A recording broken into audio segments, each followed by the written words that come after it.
Okay, I'm going to be telling you about a hidden variable model for universal quantum computation with magic states on qubits. This is joint work with Cihan and Robert, and you can find the paper that this is based on down here in the bottom left. So I'll start with an outline of what I'll be talking about. I'm going to begin with a brief summary of our main result, which is a hidden variable model for universal quantum computation, where all states, operations, and measurements relevant for quantum computation are represented by classical probabilities. After that, I'm going to take a step back and go through some background material that'll be useful for framing our main result. And in particular, I'll talk about some simulation algorithms for quantum computation based on quasi-probability representations. After that, I'm going to go through the main result in a bit more detail, and then I'll end with a discussion. This is the computational model that we're interested in. It's quantum computation with magic states, or QCM. This is a universal model of quantum computation where we restrict the allowed operations. The allowed operations are restricted to Clifford gates and Pauli measurements. These operations by themselves are not universal for quantum computation.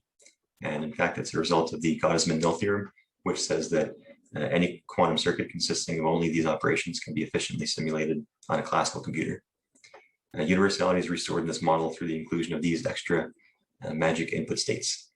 So here's an example of what that looks like. By including this magic H state as the input of this quantum circuit that includes only Clifford gates and Pauli measurements, you can effectively implement a T gate. And since the Clifford plus T gate set is universal for quantum computation, this shows that the QCM model is also universal for quantum computation. So since the operations by themselves are not universal, but when you add the magic states, you get quantum computational universality. You can say that the extra computational power of quantum computation lies in the magic states. Okay, so here's a summary of our main result. Like I said, it's a hidden variable model with a representation for each of the components that goes into quantum computation with magic states. So here's our representation of states. The row is a density matrix representing a quantum state. In our model, it's represented by this expansion in terms of these operators, A sub alpha. So there's going to be one of these A sub alpha operators for each hidden variable of the model. And these coefficients here form a probability distribution. And this is how we represent states in the model, is by this probability distribution over the hidden variables of the model. This shows our representation for Clifford gates. So your A sub alpha represents a hidden variable. U is a Clifford gate. Under conjugation by the Clifford unitary, hidden variables map deterministically to other hidden variables. So this is how we represent Clifford gates in our model, is by this deterministic map from hidden variables to hidden variables. We have something similar for Pauli measurements. Here, pi sub as represents a projector corresponding to a Pauli measurement. So under Pauli measurements, hidden variables of the model map to probabilistic combinations of other hidden variables. So this Q sub alpha A, this is a family of probability distributions, and this is how we represent Pauli measurements in our hidden variable model. So here's a nice one-sentence summary of our main result. It's a hidden variable model for universal quantum computation, where all of the states, operations, and measurements relevant for this model of quantum computation are represented by only classical probabilities.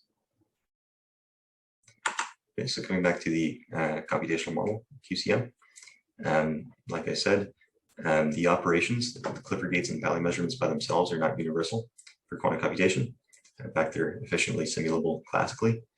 But when you include the magic input states, you get quantum computational universality. So we can say that the extra computational power of quantum computation lies in the magic states. And then an important question we can ask is this one down here, which is which states are useful for quantum computation with magic states? Because you can't just put any state here at the input of a QCM circuit and expect quantum computational universality. So for example, if you put a stabilizer state at the input by the Gottesman-Mill theorem, that whole system can be simulated on a classical computer efficiently. So not any state will work, only some particular magic states will work, or will be useful for this model. And then there's a follow-up question, which is what quantum properties give these states their computational power? So this is a question we're going to be looking at today. So one way of approaching this question is by looking at quasi-probability representations for quantum computation with magic states. I'm going to spend the next few slides going through a an example of a quasi-probability distribution that's useful for describing QCM. It's called the odd-dimensional discrete Wigner function. So this representation is based on a phase space, and points in phase space are associated with phase point operators. This a sub lambda is a phase point operator. It's going to be one of these operators for each point lambda in phase space. Here, capital lambda is our phase space. And this is how the discrete Wigner function is defined. So again, rho is a density matrix representing a state.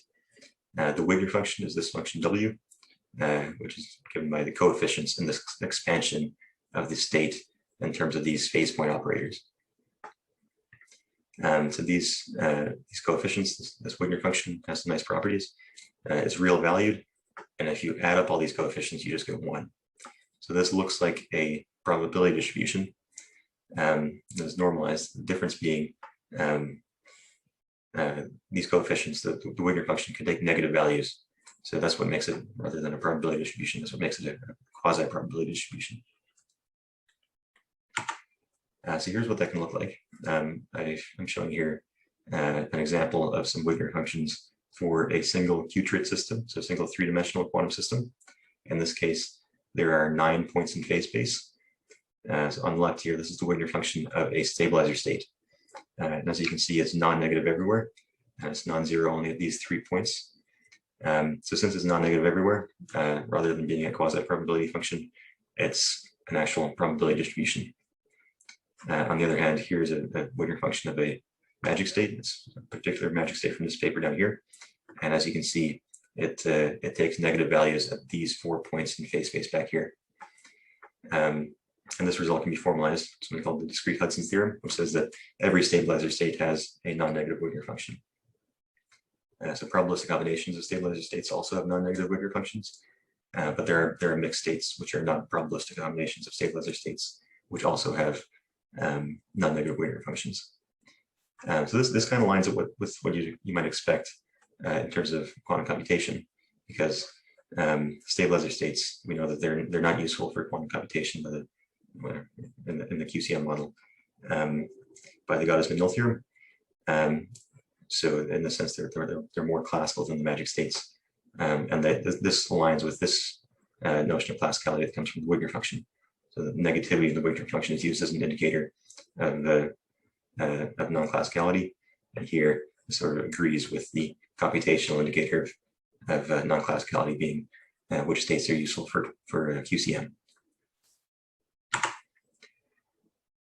So the phase space that the Wigner function is defined over has some properties that make it useful for describing quantum computation. So it behaves well under the dynamical operations, the Clifford gates and the Pali measurements.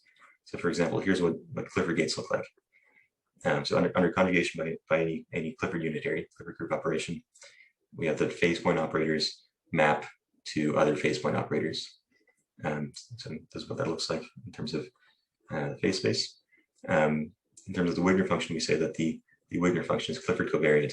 So on the left here, if you apply a Clifford gate U to a quantum state rho, that just looks like a affine transformation of the underlying phase space. And in particular, what this means is positivity of the Wigner function is preserved under all Clifford gates. So if you start with a Wigner function, if you start with a quantum state with a non-negative Wigner function and then apply a Clifford gate, the resulting state also is a non-negative Wigner function. We have something similar for Pali measurements. In this case, rather than mapping deterministically from phase points to other phase points, update under Pali measurements is probabilistic. So under any Pali measurement, phase point operators map to a probabilistic combination of other phase point operators. But again, positivity of the Wigner function is preserved under all Pali measurements. And these two properties lead to a classical simulation algorithm for quantum computation with magic states that applies whenever the Wigner function of the input state is non-negative everywhere. So remember that this is the model of quantum computation. We have a restricted set of operations that includes Clifford gates and Pali measurements, and we have some input state, which in general is not a stabilizer state. So whenever the Wigner function of the input state is non-negative, it's just a probability distribution, which means we can sample from it, right? So that's what we do. We start by sampling a phase point operator, or phase space point, according to the probability distribution representing the input state. And then simulation proceeds just by propagating the phase space point through the circuit. And whenever we come to a Clifford gate, or Clifford unitary, we have a deterministic update rule. The phase space point just maps deterministically to another phase space point. Whenever we come to a Pali measurement, we need two things. So first, we need some way of returning a measurement outcome, an outcome for the measurement. Okay? Turns out that points in phase space are associated with definite values for each Pali measurement. So you return this definite value associated with the phase space point for the outcome of the measurement, and then you have a probabilistic update rule. So you sample from this probability distribution corresponding to the update rule to obtain a new phase space point operator, and then you just continue propagating the phase space point through the circuit. And this is the whole simulation. You just propagate phase space points through the circuit, and you return measurement outcomes as you go. And this classical simulation algorithm is actually efficient whenever it applies, whenever the input state is represented non-negatively. So what does this tell us? Well, we have an efficient classical simulation algorithm for quantum computation with magic states that applies whenever the Wigner function of the input state is non-negative everywhere. So this means that negativity in the Wigner function of the input state is a necessary condition for quantum computation with magic states to exhibit a speed up over classical computing. And this can be quantified. So when the Wigner function of the input state takes negative values, the previous simulation algorithm doesn't apply, but there's another simulation algorithm that applies. But in that case, it's not going to be efficient in general. And the number of samples required for a given error. So the cost of classical simulation scale is proportional to this parameter r squared, where r is a measure of the amount of negativity in the Wigner function. So in the sense, negativity of the Wigner function determines the complexity or the cost of classical simulation. So this is just one example of a quasi-probability representation that's used for describing quantum computation with magic states. There are many others here, just a few examples for the last few years. But usually it follows roughly the same pattern. So you start by defining a phase space with some phase point operators. You show that these behave well under all the dynamical operations, and then that leads to a efficient classical simulation algorithm for QCM that applies whenever the representation of the input state is non-negative. So whenever the input state is represented by a regular probability distribution instead of a quasi-probability function. This is different from what I'm going to be talking about today. So this is, again, a summary of our main result, same as what I showed at the start. It's a hidden variable model for QCM with a representation for each of the components that goes into QCM. The dynamics looks the same as in the case of the discrete Wigner function. So for Clifford gates, for example, we have a deterministic map from phase point operators. So these are, I called them hidden variables before. I'm going to call them phase point operators as well. We have a deterministic map from phase point operators to other phase point operators. Same as in the case of the Wigner function. Same with Pali measurements. We have a probabilistic update rule for Pali measurements. So here, pi sub AS is a projector corresponding to a measurement of a Pali observable labeled by A, giving measurement outcome S. So under a Pali measurement, we have this map to a probabilistic combination of other phase point operators, same as in the case of the Wigner function. The big difference is in the representation of the states.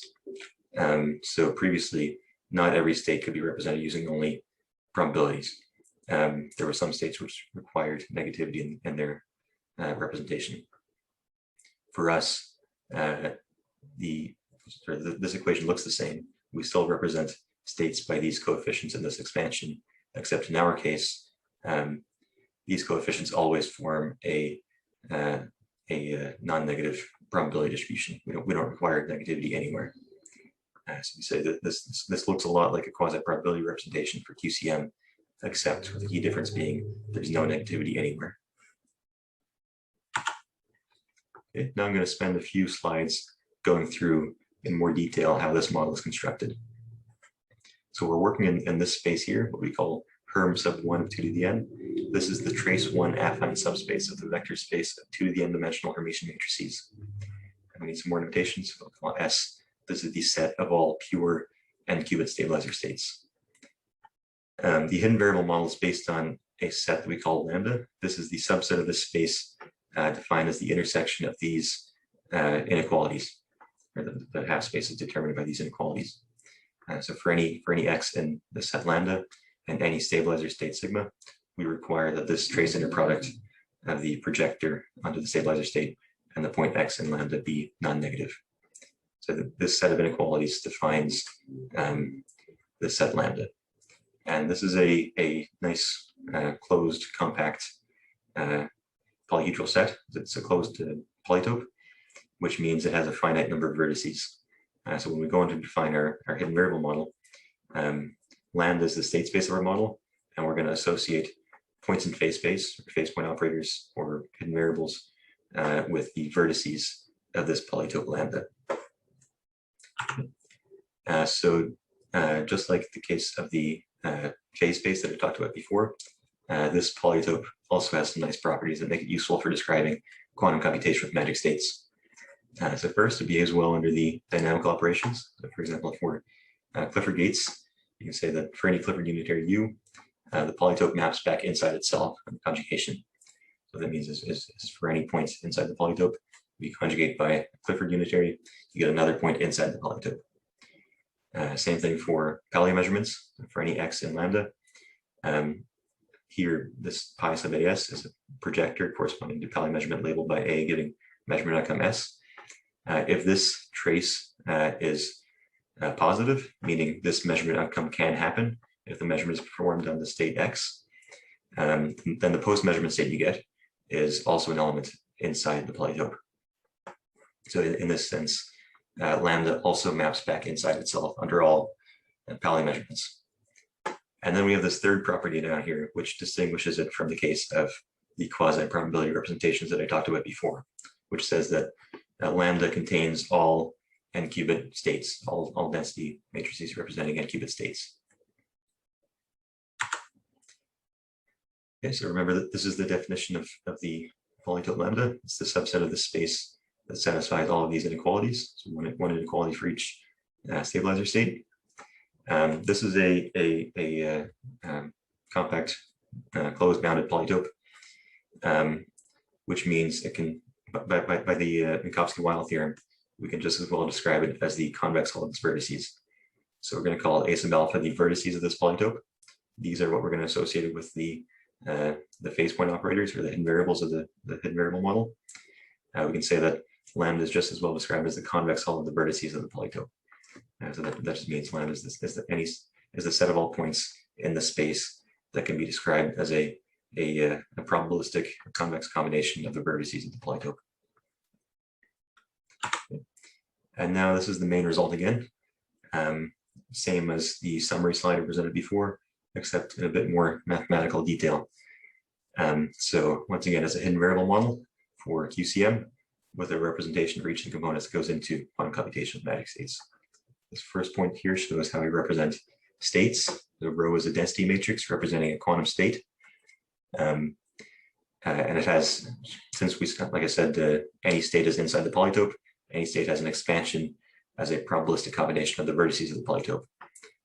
So in terms of the hidden variable model, we represent states by this probability distribution P of alpha over the vertices of the polytope, or over the generalized phase point operators. The second point shows our representation of Clifford unitaries, Clifford gates. So U is a Clifford gate. We have a deterministic map from vertices to other vertices. So this is stronger than what I said before. Before I just said points in the polytope map back inside the polytope under all Clifford gates. This says that vertices of the polytope actually map to other vertices. And this is how we represent Clifford gates in the model, is by this deterministic map, or deterministic update rule. The third point shows a representation of Pauli measurements. So for any Pauli measurement given by this projector pi, if you perform the measurement on a vertex of the polytope, you get another point inside the polytope. So once again, pi sub AS is a projector corresponding to a Pali measurement labeled by A, giving measurement outcome S.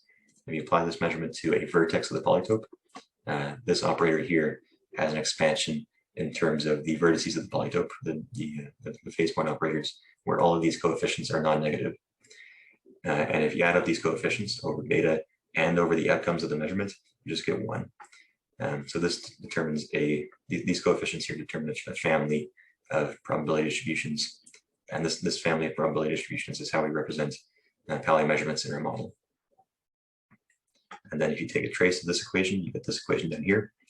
And this is how we represent the Born rule in our model. Again, it's just represented by this function here, which is just a probability distribution over measurement outcomes. So to summarize, this is a hidden variable model for quantum computation with magic states, where everything, all of these states, operations, and measurements, it's all represented with just regular classical non-negative probabilities. We don't require any negativity anywhere.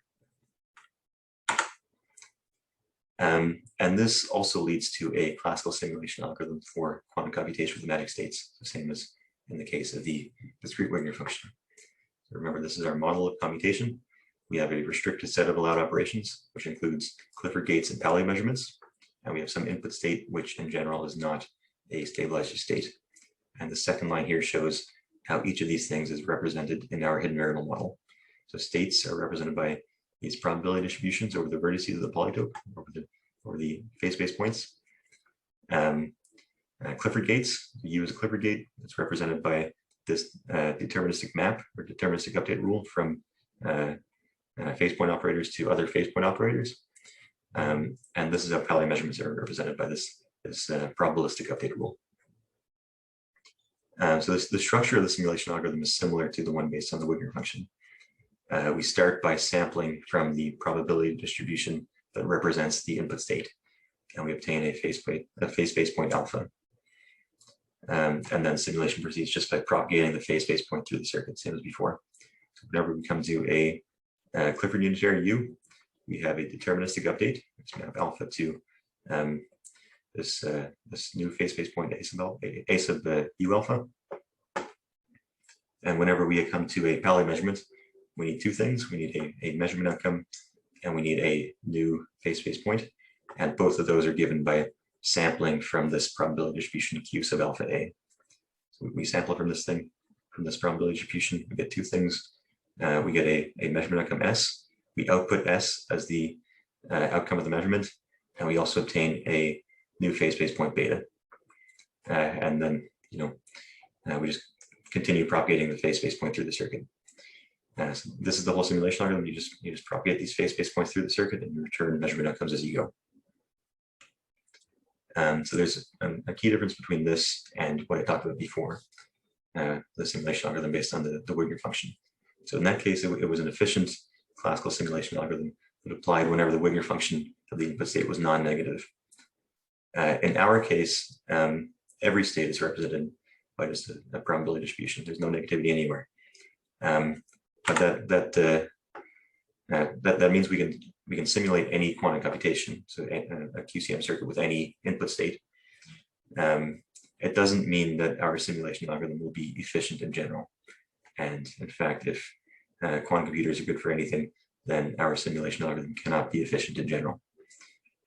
So in the previous case, the Wigner function case, negativity determined the cost of classical simulation. In our case, we don't have any negativity anywhere. It just means that inefficiency must come from another source, so that this simulation algorithm is not efficient in general. So we can ask, well, what can we simulate efficiently? One thing we know is we can efficiently simulate everything within the scope of the stabilizer formalism. So this is nothing new. This is everything already covered by the Gottesman null theorem. That's also efficiently simulable by our model. We also know that we can simulate some phenomenology beyond the scope of the stabilizer formalism efficiently. So you can get that by looking at this first paper down here. This is another quasi-probability representation. And we show in this paper that this is a quasi-probability representation based on these sets of non-contextual sets of Pali observables. And we show in that paper that that model can efficiently simulate some phenomenology beyond the scope of the stabilizer formalism. And then we show in this new paper that that model is contained in this new model as a special case. So because of that, this invariable model can efficiently simulate some phenomenology beyond the scope of the stabilizer formalism. But then there's this open question about how much beyond the scope of the stabilizer formalism is efficiently simulable by our model. And that's something we're working on. Now I'll just end with a discussion. So what I presented so far might seem a bit strange. We have a bit of a puzzle here because I presented a hidden variable model that looks fairly classical. Everything is represented with just non-negative probabilities, but somehow it's powerful enough to simulate universal quantum computation. You can simulate any quantum computation with this model. So this seems like a bit of a puzzle.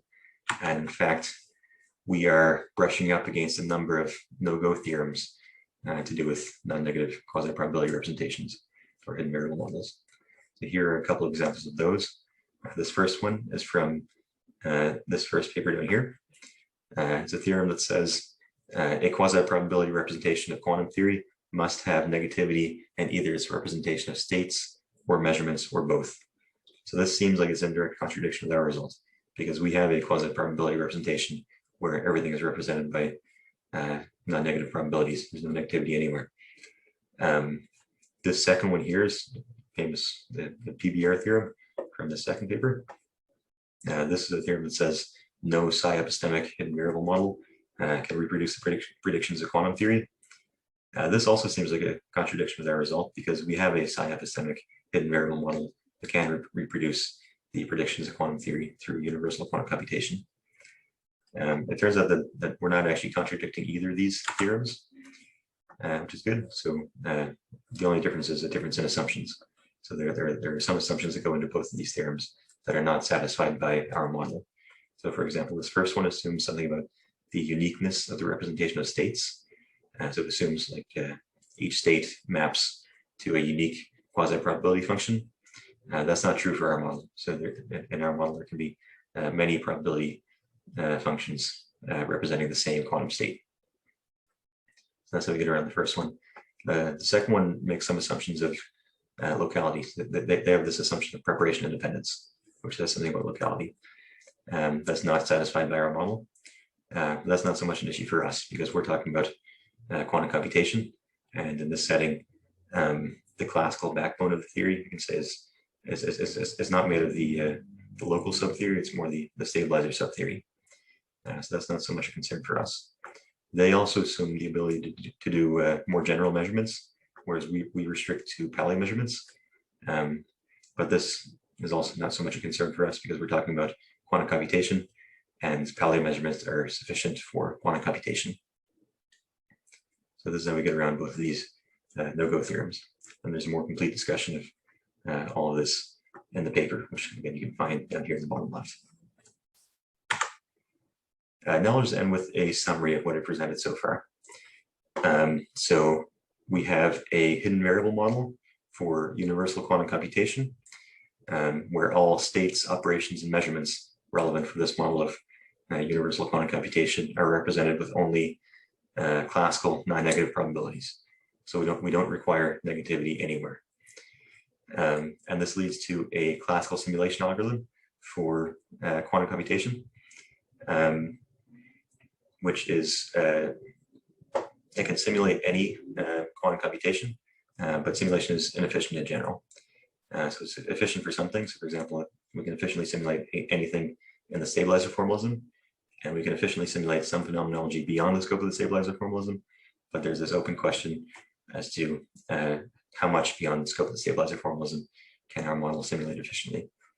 So this is an open question, and this is something we're working on. Thank you.